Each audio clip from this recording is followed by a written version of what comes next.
Welcome to 1000 PS, welcome to Malaga, welcome to the launch of the big Adventure GS from BMW.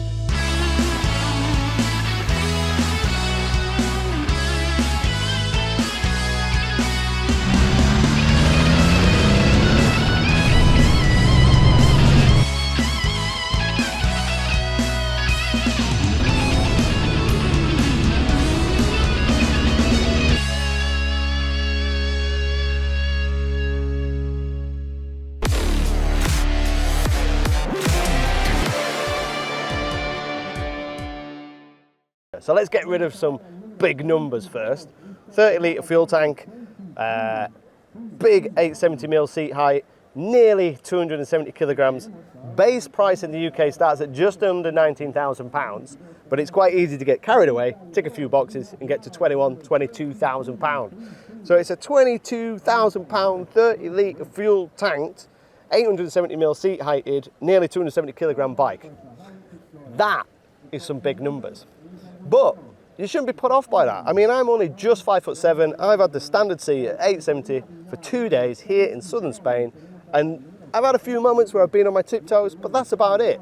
And if you're worried about this big seat height, you can opt, I think it's just around £600 for the suspension to be lowered. So basically, as your speed reduces, it takes the preload out the spring, it lowers the seat by another 3mm, and you can get 2 feet firmly on the ground. And furthermore, there's lower seat and even an optional lower model, and that gets the seat down to about 8'10", which is really low and really accessible.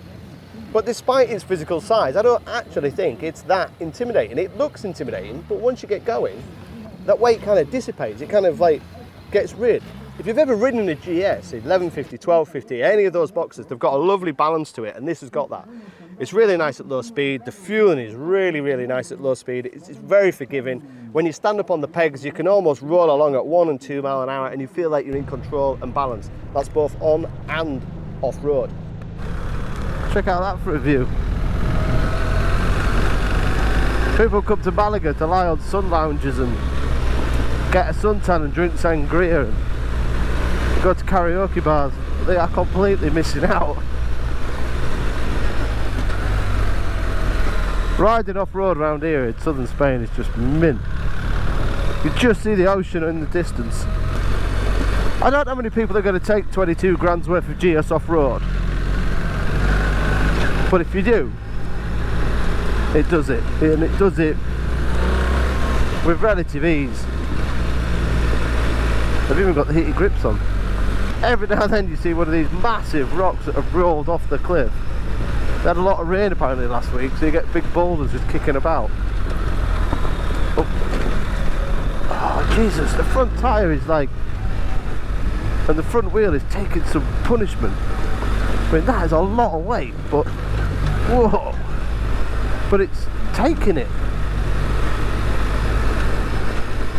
I mean, what are these wheels made out of? Granite? Off-road, it performed way above my expectations. I thought it was going to be a bit cumbersome and a bit intimidating, and again, it's not. At slow speeds, you have that nice balance. Then once you're into second and third, up to about 100 kilometers an hour, you're feeling in control, and you've got excellent rider aids there as a safety net. The Advanced Enduro Pro allows the bike to slide. It allows you to brake really heavy on gravel. How hard you can brake on gravel on a nearly 280 kilogram bike is incredible. Worth mentioning the brakes, which is exactly the same as the 1300 GS. The difference is it's stopping a little bit more weight, and I think they're good brakes, they're strong brakes. Really good ABS as well, as in it's not too intrusive. Really good ABS off-road as well, again not too intrusive for normal riders. But what is different is when you ride the auto, because it doesn't come down gears automatically, so like I'm using third to slow the bike down, I'm using engine braking, then it puts more pressure on the brakes, so you end up braking more on the auto model. That's what I've found. And then when you're doing that and you've not got any engine braking, you can't help but feel that the brakes need to be a little bit stronger.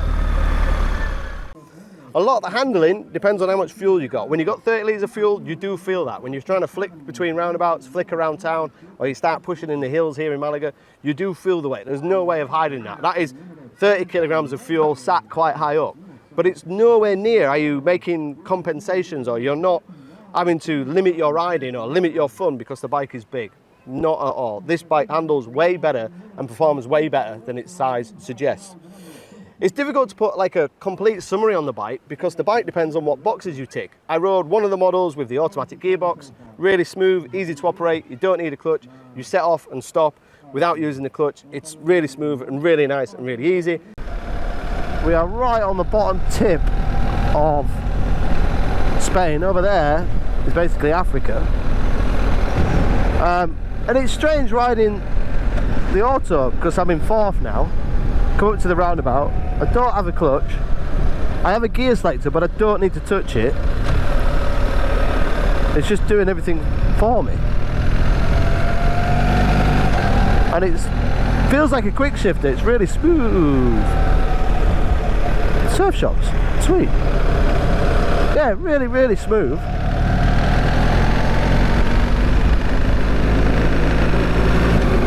Yeah. And like when you actually stop, again, you don't have a clutch to pull in, you just leave it in gear and then pull away, which, yeah, it's a little bit like the Honda E-clutch, I guess, but with the Honda E-clutch you have a clutch. Then you got the DCT, obviously from Honda as well. Then you got the Yamaha's got a system, KTM's got a system. It makes a lot of sense. End of the day, when you're tired, you're trying to find your hotel, you're looking at your sat nav, you're thinking about 1,000,001 things apart from changing gear, just takes the decision away from you. Then I rode the trophy model with a manual gearbox, rode it on and off-road, rode with standard seats, not standard seats, big screens, small screens. So it all depends on how you want to tick the box. If you tick enough boxes, you can have a big screen, adaptive radar, adaptive cruise control, anti-collision warning, big panniers, big luggage, and you can basically go around the world. Or the model I preferred was the bike that we have here with a smaller screen, without any luggage, without the adaptive radar, just standard cruise control, had some fun off-road, really smashed it through some rocks and really enjoyed it. It's interesting that BMW have really changed the GS Adventure now. I think it's very much a different model to the 1300 GS. Before it was kind of like a 1250 GS with a big tank, but now it is a 1300 GS with a big tank, but now it feels like a completely different model, and I think it really sets it above the competition. But you are going to have to spend some money on those accessories to make it the bike you want.